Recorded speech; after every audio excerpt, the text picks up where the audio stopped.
Assalamualaikum warahmatullahi wabarakatuh. Waalaikumsalam warahmatullahi wabarakatuh. Bismillahirrahmanirrahim. Alhamdulillahi rabbil alamin. Wassalatu wassalamu ala ashrafil anbiya'i wal mursalin. Sayyidina wa maulana Muhammadin wa ala alihi wa ashabihil mujahidin at-tahirin. Amma ba'du, subhanaka la ilma lana illa ma 'allamtana innaka antal alimul hakim.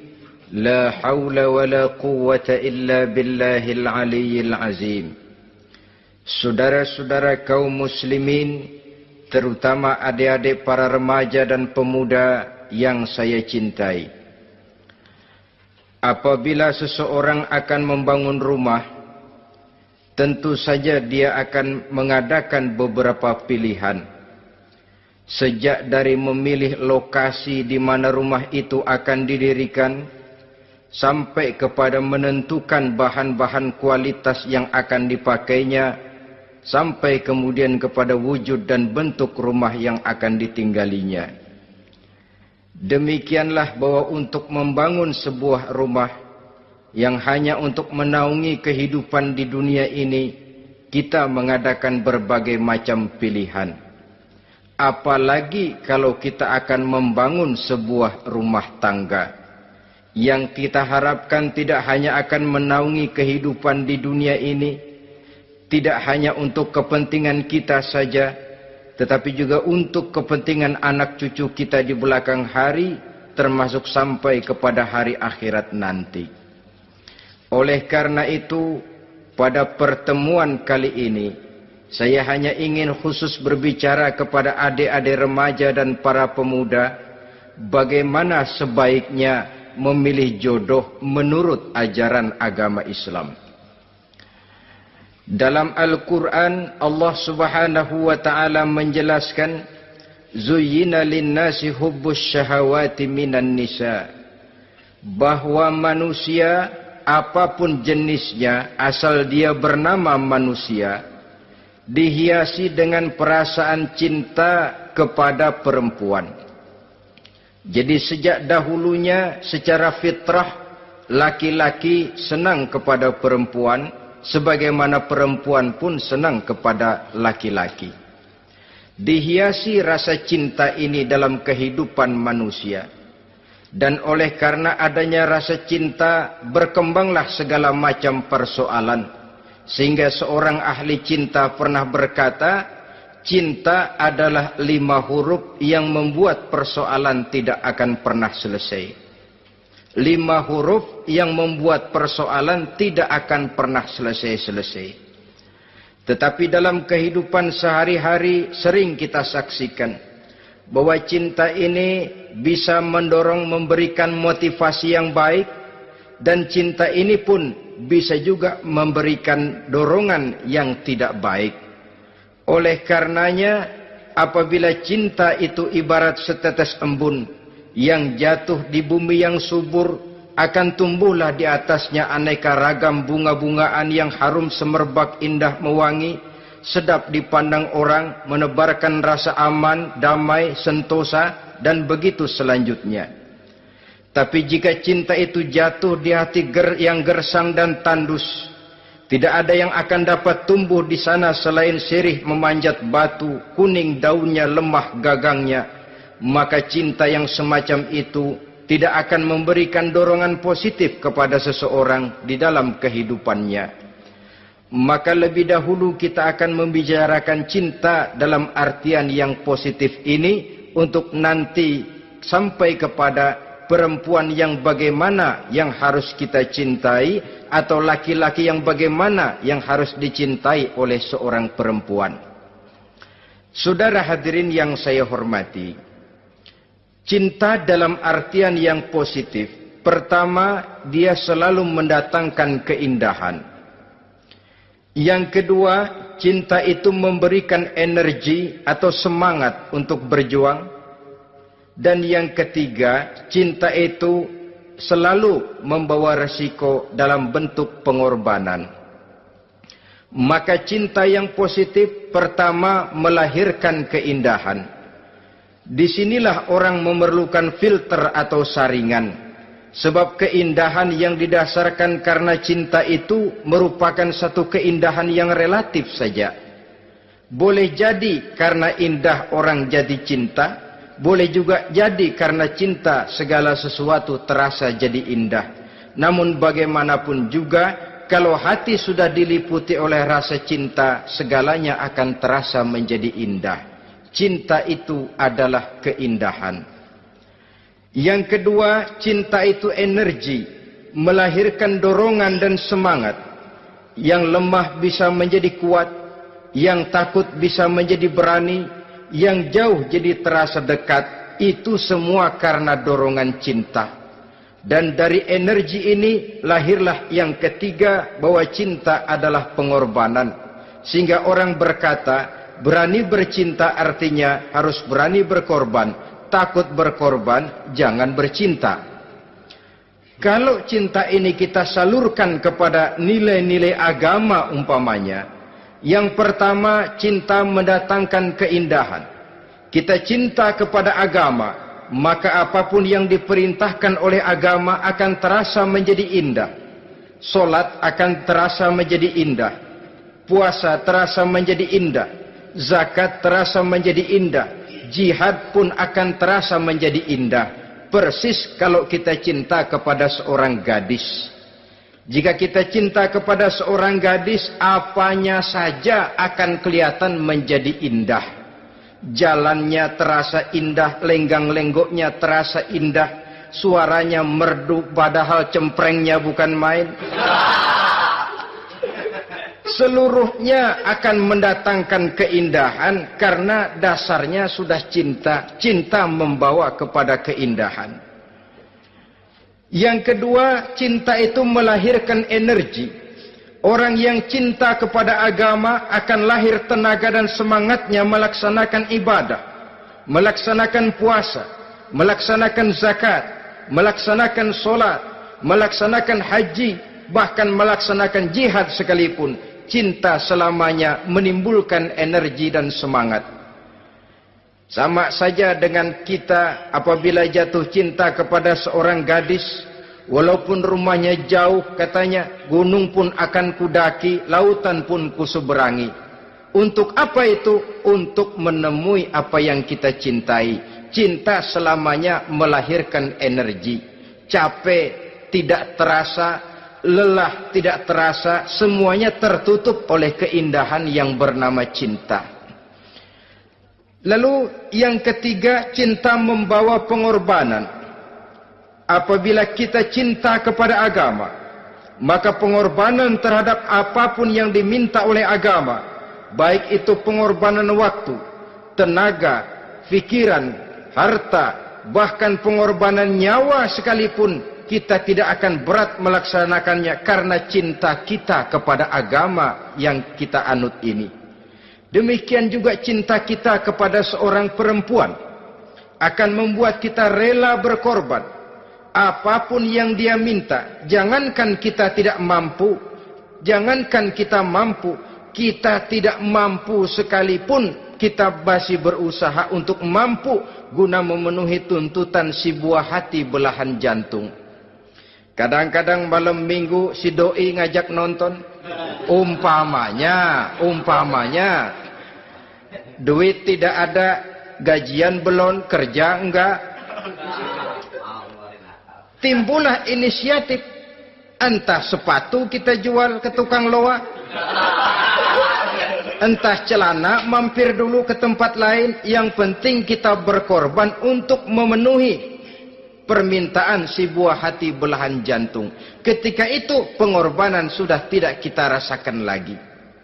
Bahkan pengorbanan yang paling pedih sekalipun, dalam gurau, dalam bercanda misalnya, dicubit kita oleh kekasih kita, pedih bukan main, terkelupas kulit, mengalir darah, bukan nangis, nyengir.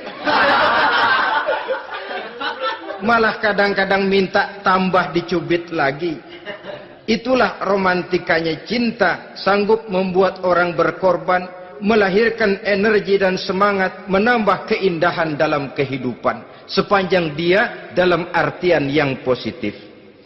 Kalau demikian masalahnya, di dunia yang penuh dengan perbenturan nilai sekarang ini, orang sering salah jalan bagaimana memilih jodoh untuk membangun rumah tangga yang bahagia.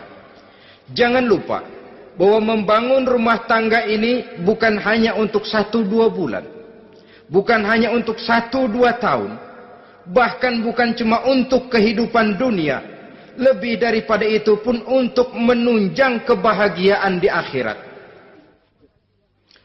Oleh karenanya, memilih jodoh bukan satu hal yang mudah, bukan satu hal yang bisa dilaksanakan sambil lalu, tetapi memerlukan penelitian, memerlukan pengamatan yang mendalam. Apa petunjuk agama tentang itu? Dengan kata lain, bagaimana seharusnya seseorang memilih jodoh dalam kehidupannya? Ini tentu saja sumbangan moral buat adik-adik remaja dan para pemuda yang lagi kebingungan memilih jodoh, atau barangkali buat bapak-bapak yang kepengen nambah lagi.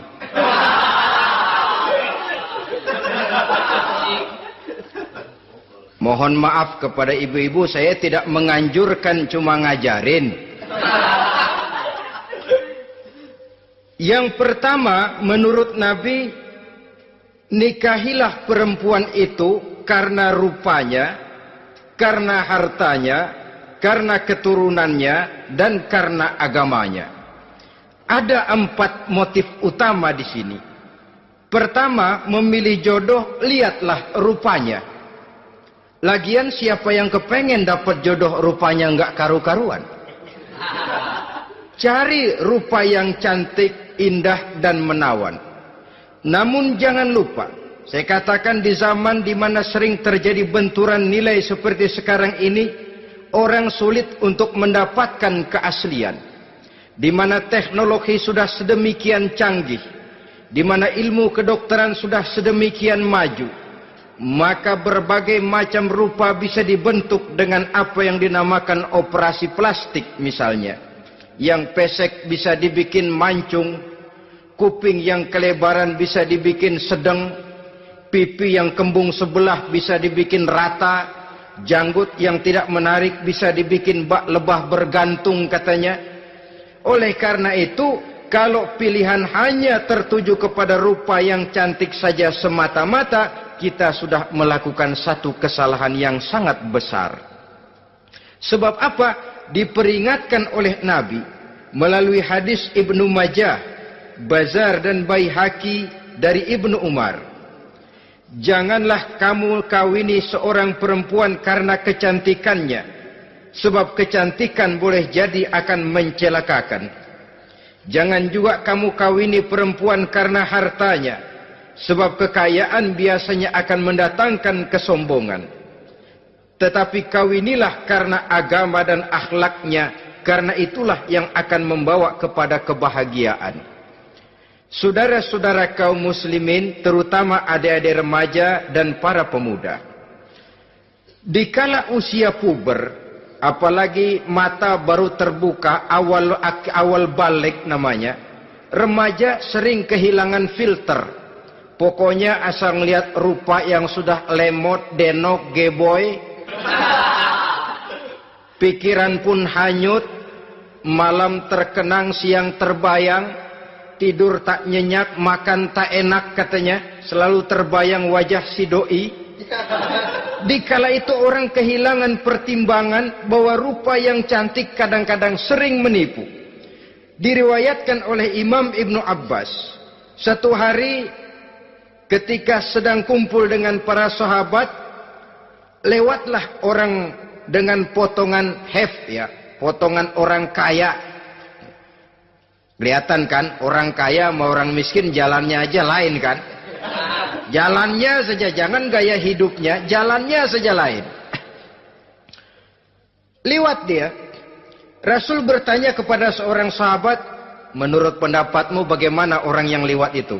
Kata sahabat, oh, yang lewat ini ya Rasul, kalau dia meminang perempuan pasti diterima. Kalau dia menolong orang pasti berhasil. Kalau dia ngomong pasti didengerin. Kenapa? Orang kaya. Orang kaya ya Rasul. Kalau dia minang, perempuan mana yang kagak bisa menerima kalau dipinang oleh orang kaya? Biar mukanya udah belipet kayak dompet tanggung bulan. Kalau memang duitnya banyak, nggak kelihatan tuh muka yang belipet. Yang kelihatan duit. Kalau dia nolong orang, pasti berhasil apa yang dia tolong itu. Kalau dia ngomong, pasti didengerin orang. Walaupun omongannya biasa-biasa saja. Kenapa? Orang lihat penampilannya. Sudah, ketika orang itu lewat, beberapa lama kemudian lewat lagi seseorang yang kelihatannya miskin. Rasul tanya lagi, kalau orang ini, bagaimana pendapat kamu? Wah, potongan begini sih Rasul. Kalau dia minang, orang tolak. Siapa yang mau kawin sama kere begini? Kalau dia nolong orang, pasti nggak berhasil. Kalau dia ngomong, kagak bakalan ada yang mau dengerin. Siapa yang mau dengerin orang susah ngomong? Setelah orang itu lewat, apa kata Rasul? Orang yang terakhir, yang lewat ini, yang barusan lewat, jauh lebih baik dari yang pertama yang lewat tadi. Jauh lebih baik. Maksud dari ucapan ini, Rasul sebenarnya mendidik para sahabat jangan tertipu oleh penampilan. Sebab penampilan tidak selamanya mencerminkan keaslian. Apalagi di zaman sekarang, salon di mana-mana bejibun. Alis mata bisa dibikin, pipi bisa dicat. Yang pinggir kuning, yang tengah merah, di sebelah merah ada yang kehitam-hitaman, persis orang kepentok tiang listrik.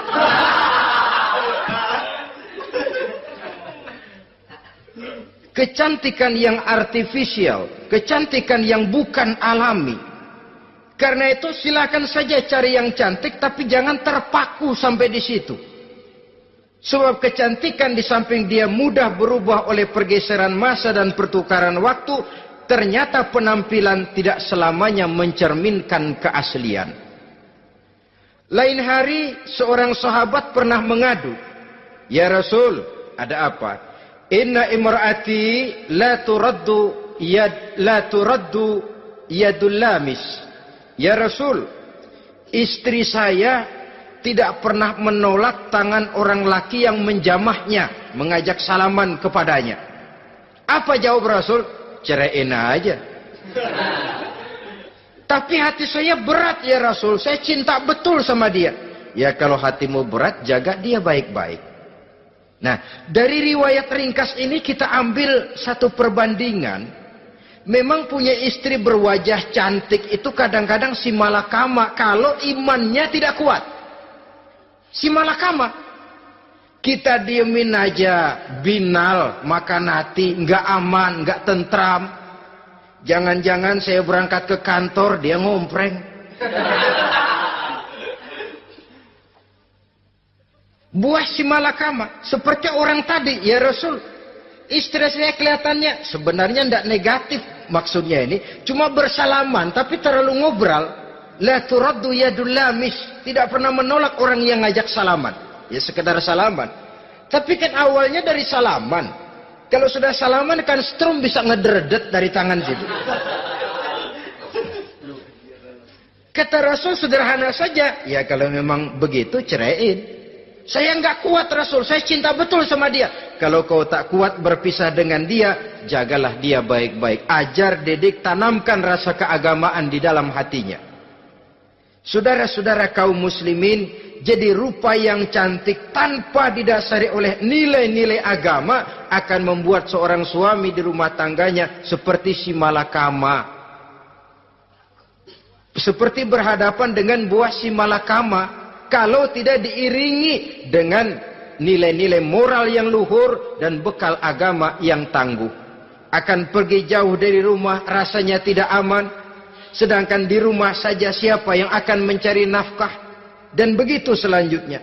Orang tadi jelas berhadapan dengan buah si malakama, didiamkan, makan hati. Sebab maaf, kalau seorang suami sudah tidak punya rasa cemburu terhadap istrinya, itu kan yang disebut dayus. Dan dayus itu jangankan masuk surga, bau surga saja dia tidak dapat. Tapi cemburu dalam artian bukan cemburu buta, cemburu dalam artian yang wajar. Dia cemburu, akan dikerasi, takut kalau istrinya minta cerai, sedangkan dia cintanya sudah kadung medok bener. Si malakama jadinya. Nah, ini juga satu riwayat yang memberikan gambaran kepada kita. Pilihan, silakan cari rupa yang cantik saja. Cari yang cantik. Tapi kalau itu dijadikan motif utama tanpa dasar-dasar agama, saya khawatir nanti rumah tangga kita akan berhadapan dengan buah si malakama. Jadi adik-adik remaja, usaha, ikhtiar, cari yang cantik, yang kira-kira nggak membosenin. Supaya kita betah tinggal di rumah, supaya kita merasa ada tempat berbagi rasa, ada tempat kita bernaung. Sebab kalau nyari bini sebini-bininya mah, ya jodoh di tangan Tuhan, kagak usah nyari juga ntar datang diri, umpamanya. Iya, kalau yang datang peot. Orang harus berusaha, walaupun pada akhirnya jodoh toh memang ditentukan Allah. Kan 3 hal yang kita tidak bisa menentukan itu katanya. Maut, rezeki, jodoh. Itu yang masuk mysterious problem. Problem yang misterius. Maut, misterius. Kapan kita mati, kita sendiri tidak tahu. Tahun depan, 50 tahun lagi, 100 tahun lagi, tidak pernah seorang pun diberitahu. Tapi yang pasti dia bakal datang. Kapan dan di mananya kita tidak tahu. Bisa di rumah, bisa di masjid, ya alhamdulillah. Bisa di majelis taklim, syukur. Bisa di medan perang membela agama, bagus. Pasti dia akan datang. Maut, mysterious problem. Sesuatu yang kita tidak tahu kapan datangnya. Rezeki, gitu juga. Sehingga orang sering bilang, rezeki katanya kayak bayangan. Kita uber-uber dia lari, kita diam dia mah diam. Setengah mati kita uber-uber. Emang ukuran segitu, segitu aja. Begitu kita nggak ngapa-ngapain, datang yang bawain rezeki. Namanya rezeki itu mysterious problem. Kadang-kadang ngobek, sungsang, sumbul, udah segala tanah orang kita ukur-ukurin. Udah segala ngomong sudah nggak ada yang loh, tuh sudah buta.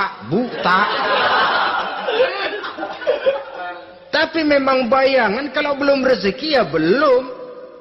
Kadang-kadang nyari kode sampai tidur di kuburan.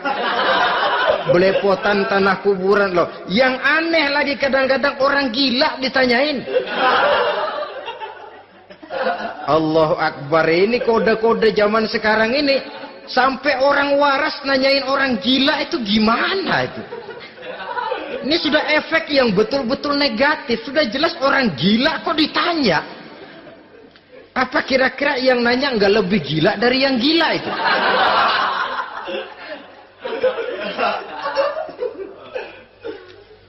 Saudara-saudara kaum muslimin, terutama adik-adik remaja dan para pemuda, jadi silakan saja cari rupa yang cantik. Karena dia akan jadi tautan hati, buah hati belahan jantung. Tempat kita berbagi rasa, tempat kita pulang dan tinggal di rumah tangga kita. Tapi hendaknya kecantikan rupa itu diiringi juga dengan kecantikan budi. Karena itu cari rupa yang cantik. Ini pilihan utama. Yang kedua, kata Nabi, harta, cari yang kaya. Tetapi jangan lupa, jangan dijadikan pilihan utama. Karena kekayaan sering mendatangkan kesombongan. Apalagi kalau seorang pemuda mendapat istri orang kaya. hidupnya dimodali oleh istrinya, maka biasanya wibawanya sebagai seorang suami akan hilang. Akhirnya komando di tangan istri. Dikala itulah suami tidak lebih daripada prajurit yang taat kepada komando istrinya. Padahal menurut konsep Quran, ar-rijalu qawwamuna 'alan nisa, laki-laki diciptakan sebagai pembimbing bagi perempuan. Kalau nanti suatu saat terjadi benturan, sedangkan modal diberikan oleh istri, terjadilah pengungkitan. Kata istrinya apa? Lu jangan bertingkah, lu kan kawin sama gue modal lu kolor doang.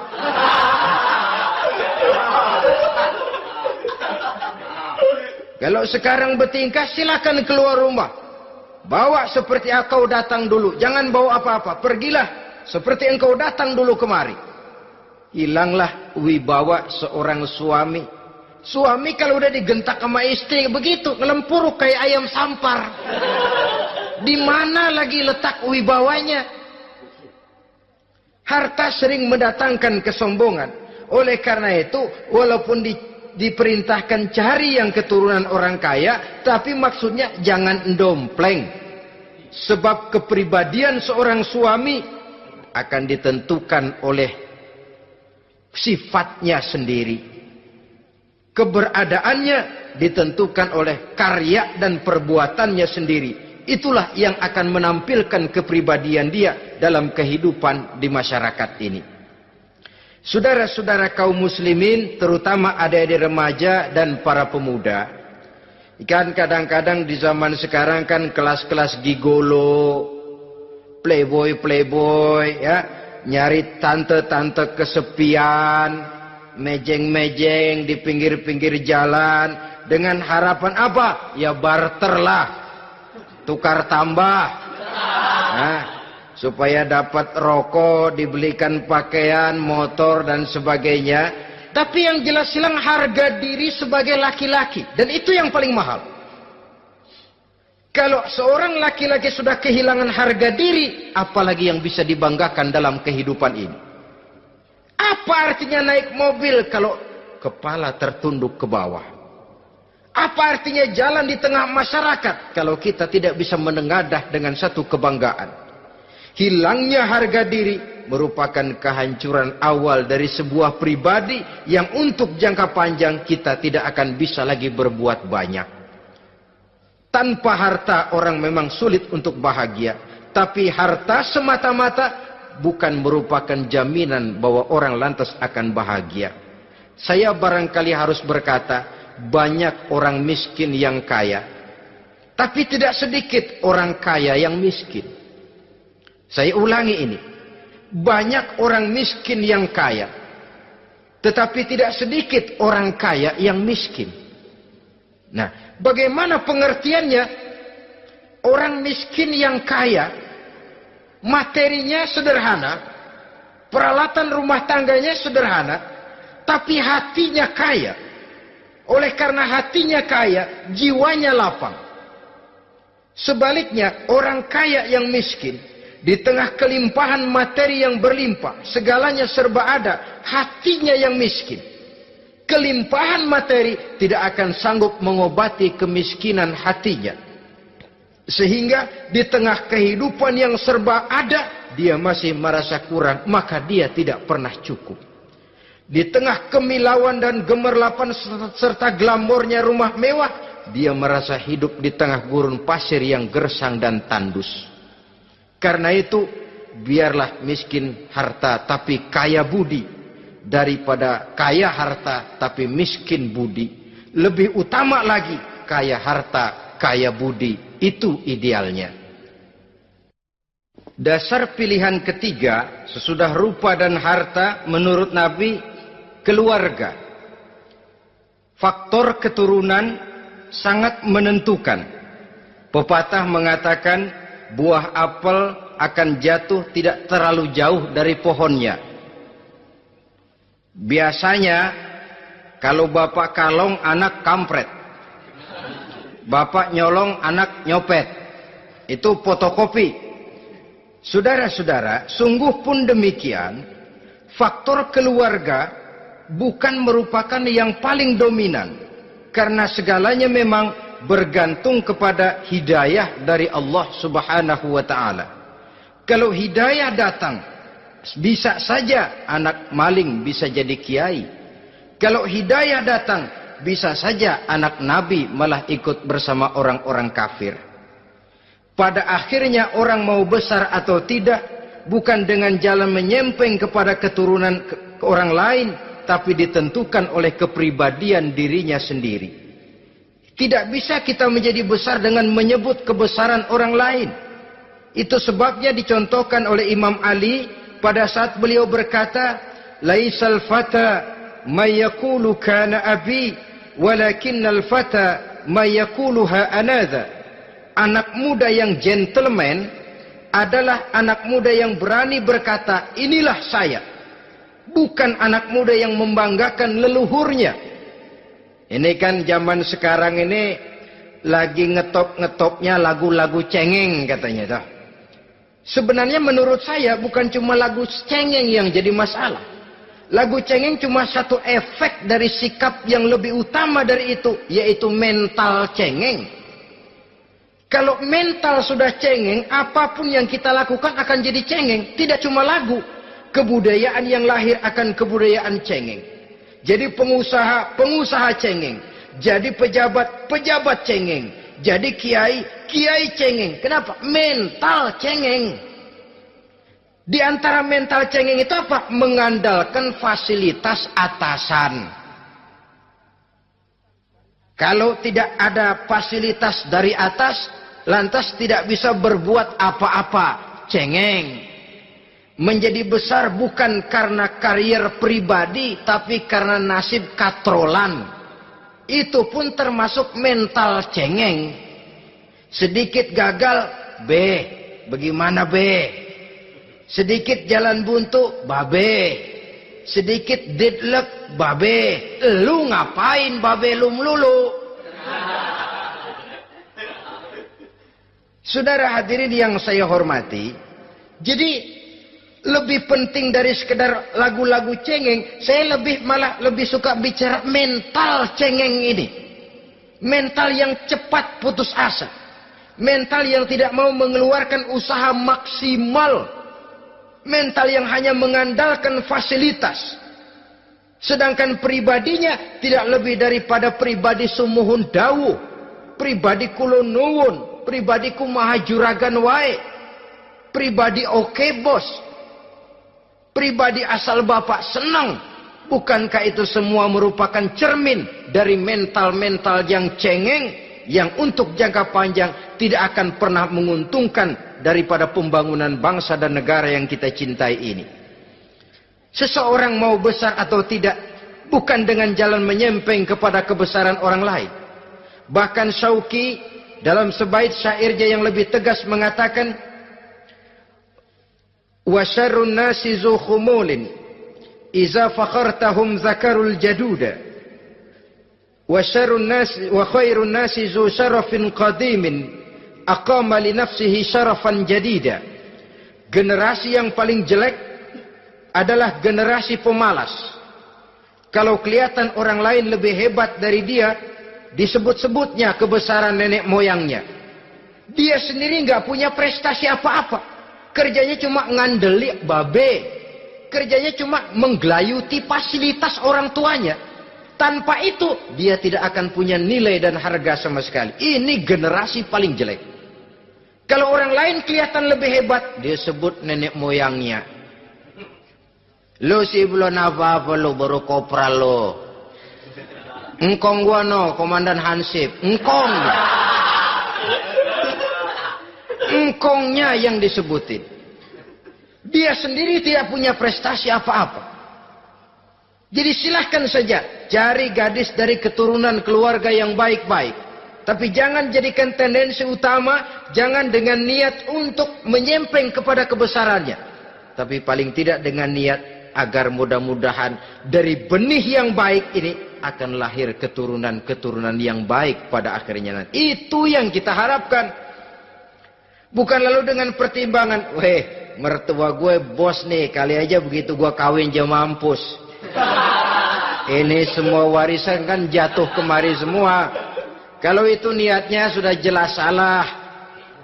Kita mencari perempuan dengan keturunan-keturunan yang baik dengan berharap agar anak-anak kita nanti yang akan merupakan benih cucunya akan melahirkan kebaikan-kebaikan seperti leluhurnya dulu. Saudara, pilihan yang keempat kata Nabi, agama. Ini yang paling inti. Kenapa? Agama itu motivasinya moral. Di sini segalanya ditentukan. Rupa yang baik, harta yang banyak, keluarga yang luhur. Kalau sudah dilandasi oleh agama yang rapuh, bahkan tidak beragama sama sekali, ketiga hal di atas tadi hanya akan mendatangkan malapetaka. Sekarang kan kita tertipu oleh penampilan. Padahal penampilan belum tentu kenyataan. Di jalan-jalan kita akan lebih terpesona melihat gadis pakai miniskirt di atas lutut ketimbang kita melihat gadis-gadis yang pakai jilbab. Kalau sudah pakai jilbab keliwat, yang usil banyak banget, bau sorga nih. Bau sorga katanya. Tapi kalau sudah yang pakai miniskirt itu yang lewat, itu dari ujung ke ujung mata kagak mau kedip. Laler nemplok di mata kagak dirasain. Kita terpesona oleh penampilan zahir, padahal penampilan belum tentu memantulkan hal yang sebenarnya. Tapi memang itulah watak manusia. Watak manusia, saya katakan manusia tanpa kecuali. Tetapi bergantung kepada pemikiran jangka pendek atau jangka panjang. Kalau jangka panjang yang kita pikirkan, ya tentu kita tidak akan mudah terpesona oleh hal yang zahir. Sampai-sampai Quran sendiri mengatakan budak yang hitam legam tapi beriman itu lebih baik daripada orang-orang musyrik walaupun cantik, denok, lemot, geboy. Ada lagi nggak bahasa yang lebih dari itu? Cantik, denok, lemot, geboy, bahenol, nerkom, tapi kafir masih lebih baik budak yang hitam legam sekalipun. Kalau dia beriman. Kenapa? Rumah tangga untuk jangka panjang. So itu Islam tidak membolehkan kawin campuran dengan lain agama. Walaupun ada ayat yang mengatakan boleh kawin dengan ahlul kitab. Tapi sebagian mufassir menjelaskan bolehnya kawin dengan ahlul kitab itu dalam kondisi darurat. Dalam kondisi normal tidak bisa. Kenapa? Kalau sudah berlainan agama akan terjadi kerancuan rumah tangga untuk jangka panjang. Bagaimana membina dalam keharmonisan di rumah tangga? Bagaimana nasib anak-anak nanti? Kadang-kadang ada keluarga, kami sih keluarga modern. Anak-anak kami berikan kebebasan untuk milih agama apa saja. Bapaknya Islam, istrinya Kristen, anaknya ada yang Hindu, Buddha. Bagus nih, keluarga pecel namanya. Bagaimana keluarga modern bisa seperti itu? Padahal seorang suami bertanggung jawab di hadapan Allah. Dia akan ditanya tentang istrinya. Dia akan dimintakan pertanggungan jawab tentang anak-anaknya. Kalau istri kita berlainan agama, mungkin terjadi pengkaplingan. Pokoknya kalau anak perempuan ikut ibu, anak laki ikut bapak. Administrasi dunia bisa begitu. Tapi akhirat, pertanggungan jawab di hadapan Allah. Bisakah kita? Sorry aja Tuhan emang janjinya begini. Saudara hadirin yang saya hormati, oleh karena itu budak legam hitam kalau beriman masih lebih baik daripada orang-orang yang tidak beriman walaupun cantik dan mempesona. Kenapa? Ini faktor agama. Ya buat 1-2 bulan bisa terwujud rumah tangga yang tentram. 2-3 tahun mungkin masih bisa bertahan, tapi sampai kapan? Sampai kapan itu akan terwujud? Pada akhirnya akan muncullah dilema yang akan sulit buat diatasi. Oleh karenanya motif agama dijadikan stres oleh Nabi. Fasfar bizatiddin taribat yadak. Pilih agama sebagai titik sentral, sebagai pilihan utama. Kalau agamanya kuat, walaupun rupanya sederhana, tapi karena nilai agamanya kuat, dia bisa menyenangkan hati suaminya. Dia bersolek untuk kepentingan suaminya. Dia taat kepada suaminya. Harta, dia anak orang kaya untuk membantu perjuangan suaminya. Tapi kalau tidak ada modal agama, rupa yang cantik bisa menyengsarakan suami. Apalagi kalau suami kere. Istrinya sudah cantik, kaya ataupun tidak kaya kadang-kadang. Udah, suaminya suruh ngempuk di rumah bininya yang kerja. Ya kalau kerja mendingan kalau dikerjain itu.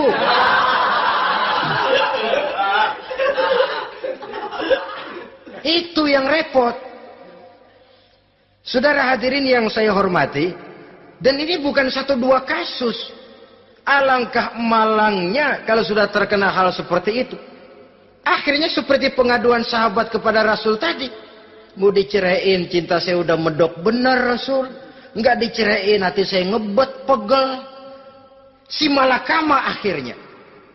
Jadi oleh karenanya agama. Kalau dia cantik, walaupun miskin, agamanya kuat, dia bisa memelihara kehormatan diri. Dia kaya, agamanya kuat, hartanya disalurkan di jalan Allah. Karena itu, agama jadikan pilihan utama. Dan ukuran agama itu bukan cuma jilbab loh. Ya kadang-kadang ada juga yang jilbabnya nggak pernah lepas, tapi kadang-kadang akhlaknya lebih binal dari yang keribo. Ada, cuma sekedar kamuflase saja, itu pun penampilan. Sekedar penampilan saja. Cuma dari segi aurat ya memang lebih baik dan lebih utama. Dan saya kira lebih mengundang penasaran toh. Duren kalau udah dibuka kan kelihatan isinya. Emang udah begitu. Udah. Tapi kalau masih rapat, itu yang rasanya kita pengen buka. Timbul tantangan. Gue pengen tahu isinya. Rasanya juga begitu.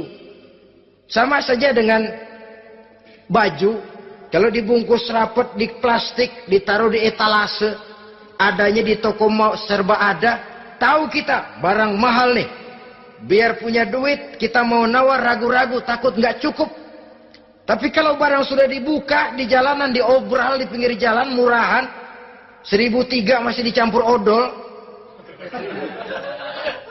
Yang begitu sih biar nggak punya duit, kita berani banget tanya, nawar, megang lagi nyemek. Berat duit nih bang. Kenapa? Barang sudah terbuka. Jadi saudara-saudara, syukur kalau keempat-empatnya ini jodoh terkumpul dalam jodoh yang saudara cari. Sudah rupanya cantik, kaya, keturunan orang baik-baik, agamanya kuat. Nah, surga dunia tuh. Yang begitu cari. Kalau ada yang begitu, saya juga mau nambahin satu lagi.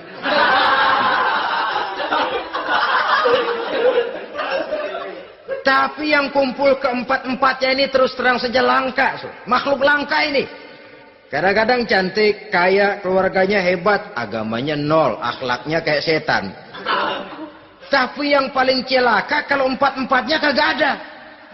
Rupanya jelek, melarat, bapaknya biang maling, kagak beragama lagi. Apanya yang mau dipilih? Mampus saja mendingan. Sudah nggak ada pilihan sama sekali tuh. Sudah nggak ada pilihan sama sekali. Saudara hadirin yang saya hormati, terutama adik-adik remaja. Nah, lalu apa motivasi agama dalam pembinaan ini apa? Agama ini kan memberikan contoh bahwa perempuan yang baik itu, yang kita ingin jadikan dia sebagai ideal dalam pencarian jodoh, tandanya 3. Iza ra'aitaha saratka, kata Nabi.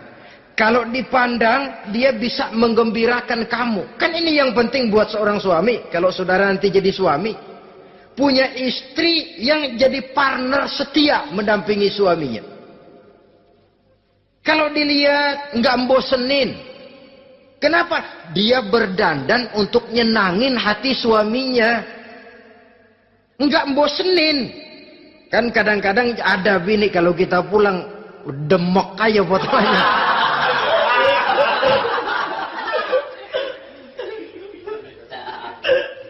Ini yang bikin suami enggak betah di rumah ini kan yang begini. Adapun perempuan yang beragama, apabila dipandang oleh suaminya, dia pandai menyenangkan hati suaminya. Andai kata suaminya dalam kesulitan, dia tidak menambah beban kesulitan. Paling tidak dia bisa memberikan satu bantuan moral. Bantuan moral untuk mengurangi beban kesulitan daripada suaminya. Suami pulang dagang rugi, kata istrinya, romantika bang. Sekali-sekali lah, masa selamanya dagang mau untung. Besok siapa tahu untung lebih besar. Kan meringankan tuh. Kadang-kadang enggak, suami pulang dagang dari pasar panas, rugi. Sampai rumah bini pidato. Peletar-peletor. Lu dagang rugi, emang lu laki goblok.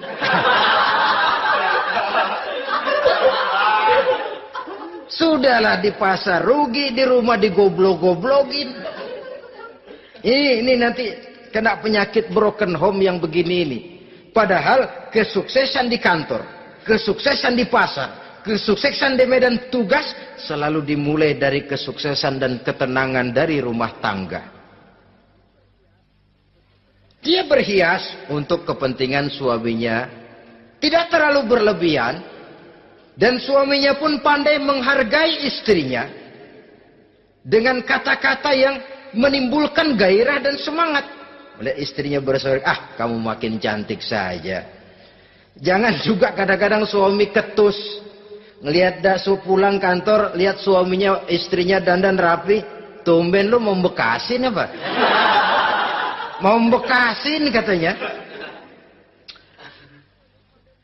Artinya apa ini? Pandai mengembirakan, bisa tenggang rasa, bisa berbagi rasa. Sehingga suami merasa ada tempat dia bertukar pikiran. Ada tempat dia membicarakan persoalan. Dialog dalam kehidupan berumah tangga itu sangat diperlukan. Iza ra'aitaha sarratka, kalau dipandang dia sanggup mengembirakan kamu. Dikasih uang 500 senyum, 5.000 pun ketawa. Menggembirakan. Dia bisa taruh kata hatinya kesel, tapi mulutnya senyum. Nah ini yang sulit ini. Senyum tapi kesel, kesel tapi senyum. Kadang-kadang istri itu kan kalau sudah kesel, suami pulang nggak bisa dia menyembunyikan kekesalannya. Dari jauh suami sudah lihat ini yang nyambut, ini bemo ini. Udah monyong, serem. Saudara hadirin yang saya hormati, yang kedua, bila diperintah dia taat. Ini pengaruh agama. Sehingga Nabi mengatakan, "Lau amartu li ahadin ayyasjuda ila ghairiha, la amartul mar'ata litasjuda ila zawjiha, likibari haqqihi 'alaiha." Andai kata saja boleh aku memerintahkan manusia untuk sujud kepada sesama manusia, pastilah aku perintahkan perempuan untuk sujud kepada suaminya. Kenapa? Karena besar hak suaminya kepada dirinya. Untung sujud kepada manusia tidak boleh. Andai kata boleh, perempuan disuruh sujud sama suaminya.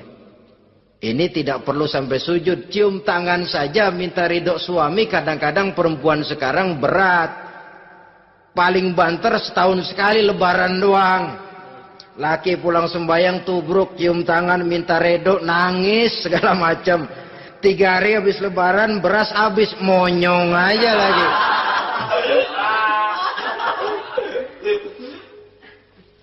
Saudara hadirin yang saya hormati, yang ketiga, akibat pengaruh agama, dia sanggup memelihara kehormatan diri dan sanggup menjaga harta suaminya. Memelihara kehormatan diri baik pada saat suaminya di rumah atau pada saat suaminya tidak ada di rumah. Satu riwayat, seorang sahabat akan pergi perang jihad di fi sabilillah. Ketika mau berangkat dia bilang kepada istrinya, saya mau berangkat perang. Kalau saya belum pulang kamu jangan keluar rumah. Baik bang. Pergi istrinya, pergi suaminya jihad. 1 minggu, 2 minggu berlalu, belum juga pulang.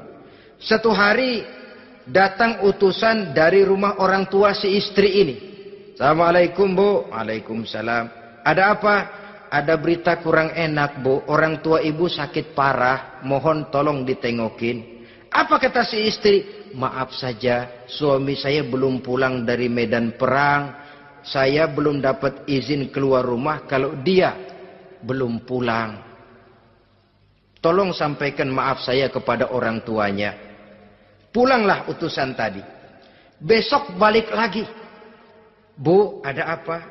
Udah Senin Kemis. Napasnya sudah sampai tenggorokan. Tolong tengokin buat terakhir kalinya bu. Suami saya belum pulang. Dia pesan kalau dia belum pulang saya jangan keluar rumah. Saya nggak bisa tengokin orang tua saya. Salam maaf saja. Pulang utusan itu. Besok balik lagi. Bagaimana? Sudah meninggal bu. Mau dikubur. Tengokinlah buat terakhir kalinya. Suami saya belum pulang. Saya belum berani keluar rumah kalau suami saya belum pulang. Itu janji saya sama suami saya. Pulanglah utusan ini ngadu kepada Rasulullah sallallahu alaihi wasallam. Ya Rasul, ini perempuan kelewatan benar. Dari orang tuanya sakit sampai sekarat, sampai mati, sampai dikuburin dia nggak nengokin. Memangnya kenapa? Suaminya katanya pergi jihad. Dan suaminya tidak mengizinkan dia keluar rumah kalau si suami belum pulang. Apa jawab Rasul? Marahkah beliau? Tidak, beliau senyum. Apa katanya? Dosa orang tua yang meninggal ini telah diampuni oleh Allah karena dia punya anak perempuan yang begitu taat kepada suaminya. Allahu Akbar. Dosa orang tua yang sudah meninggal itu diampuni oleh Allah karena dia punya anak perempuan yang begitu taat kepada suaminya. Ketaatannya kepada suaminya menyebabkan dosa orang tuanya diampuni oleh Allah Subhanahu wa taala. Suami pergi jihad, orang tua sakit keras, tidak berani dia keluar rumah. Itu tandanya bisa menjaga kehormatan diri. Kalaupun satu saat suaminya manggil, bu tolong ambilin uang di dompet. Dompetnya dibawa, bang ambil saja sendirilah, nanti salah ambil lagi saya. Kadang-kadang enggak, suaminya pergi mandi, dompet berantakan. Saudara hadirin yang saya hormati, ini motivasi agama. Jadi kecantikan zahir yang diimbangi dengan kecantikan batin oleh karena pengaruh agama tadi. Kalau sudah kemari, orang tidak perlu mikir-mikir operasi plastik, bikin yang pesek jadi mancung supaya orang tertarik. Bikin belakang yang kurus jadi menarik. Tidak. Orang tidak perlu lagi pakai susuk-susukan. Dipasang di bibir supaya kalau senyum orang gempor. Supaya kalau ngomong orang percaya. Dipakai di kuping supaya macam-macam. Tidak perlu lagi. Pakai jompa-jampe, pelet-peletan. Supaya kalau diludahin orang ngikut. Nggak perlu lagi. Kenapa? Cinta itu nature. Sesuatu yang alamiah, yang tidak bisa dipaksakan. Dia kudrati, karunia dari Allah. Tidak bisa cinta dipaksakan. Kalaupun bisa, dengan ilmu pelet, oh saudara bisa membuat orang jatuh cinta. Ya 2-3 hari, 4-50 hari. Kesananya, apa yang akan terjadi? Kelanggengan tidak akan pernah terwujudkan. Kenapa? Keterpaksaan yang akan timbul. Dalam kondisi semacam itu, rumah tangga tidak akan mengalami ketenangan dan ketentraman. Jadi biarkan cinta berjalan secara alamiah, karena dia memang alamiah. Saudara-saudara, nah sekarang kalau sudah ketemu nih, yang 4 tadi, rupa cantik, keturunan boleh, kaya lumayan, agama kuat. Apa yang harus kita cari? Apa yang harus kita lakukan? Apa pakai pepatah anak sekarang? Aku lihat, aku pikat, aku dapat, aku sikat, aku minggat. Bangsat.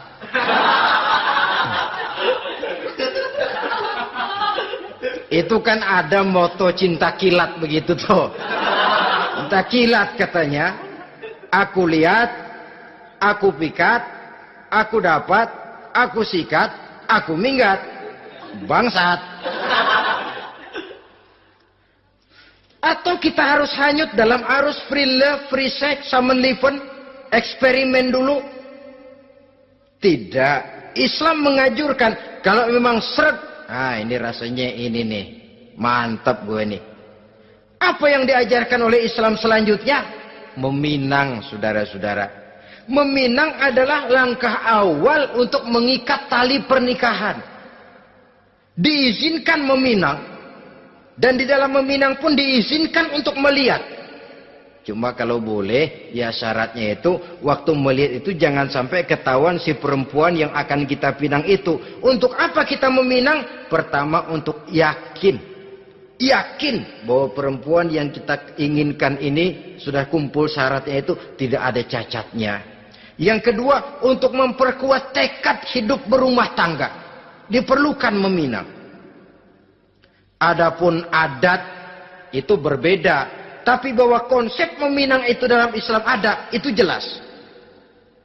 Ya kalau mesti bawa pisang raja, pakai roti buaya, pakai martabak segede ban mobil truk segala macam, itu adat saja, ya. Tapi yang real meminang itu ada dalam Islam. Nah, bagaimana adab meminang? Setelah kita tahu anak ini cantiknya ya, keturunan baik, ya kekayaannya lumayan, agamanya kuat, pinanglah dia. Caranya boleh lihat langsung. Lihat langsung kalau bisa tanpa setahu si perempuan. Dan batas yang boleh dilihat itu muka dan tangan. Itu saja. Jadi jangan gerusak. Minta permisi Pak, saya mau ngelihat anak bapak seutuhnya. Soalnya buat saya ini nanti. Apanya aja dibedolin, jangan. Kira-kira yang boleh itu muka sama tangan. Andai kata kita risih, sebab nanti kalau nggak jadi akan jadi timbul rasa malu dan si perempuan juga kasihan. Boleh mengutus perempuan yang kita percaya. Coba kau ke sana, lihat kondisinya yang sebenarnya bagaimana. Kalau ngelihat dari jauh sih utuh, siapa tahu nanti tangannya kurang sebelah. Coba lihat sana. Saudara-saudara, kemudian boleh juga ditanyakan kepada orang tuanya. Dan dalam hal ini orang tua si gadis tidak boleh menyembunyikan aib atau cacat yang dimiliki oleh anaknya. Dia harus menceritakan apa adanya. Sampai pun kekurangan anaknya yang paling kecil sekalipun. Sebab apa? Jangan sampai istilah pepatah beli kucing dalam karung. Kedengeran suaranya doang meong-meong, begitu dibuka tuh kucing gempor sebelah kakinya nggak ada. Kan tentu kita tidak kepengen kecewa di belakang hari. Itulah perlunya meminang sebagai jembatan untuk menuju kepada pernikahan. Nah, dengan demikian kalau sudah usaha meminang ini dilaksanakan, jangan merasa sudah setengah resmi. Ini yang kadang-kadang jadi penyakit. Malah sesudah meminang harus masing-masing lebih menjaga diri, menjaga kehormatan, menjaga pergaulan. Kenapa? Agar saat memasuki jenjang pernikahan nanti merupakan jenjang yang sangat ditunggu-tunggu. Ada rasa keinginan tahu. Kalau tidak, ya udah biasa, nggak giroh lagi ngadepin perkawinan. Kenapa? Kemarin-kemarin gue udah cobain. Hilang gairah lagi. Sebab itu kalau sudah meminang, jangan merasa sudah setengah halal. Udah minang ini Kadang-kadang orang tua juga konyol. Sudah dipinang, diumbar. Lu mau kemana kayaknya lu udah pinang. Padahal meminang itu cuma langkah awal. Sedangkan selanjutnya harus lebih berusaha menjaga kehormatan diri. Sampai pada saat nanti pelaksanaan pernikahan. Nah, saudara-saudara, terutama adik-adik remaja dan para pemuda, walaupun agak sekilas memang karena terbatasnya waktu pada pertemuan ini, mudah-mudahan bisa memberikan gambaran yang sepintas tentang bagaimana sebaiknya kita memilih jodoh di dalam membina rumah tangga yang bahagia. Semoga ada manfaatnya. Terima kasih atas segala perhatian. Mohon maaf atas segala kekurangan. Usikum wa nafsi bitaqwallah. Wassalamualaikum warahmatullahi wabarakatuh.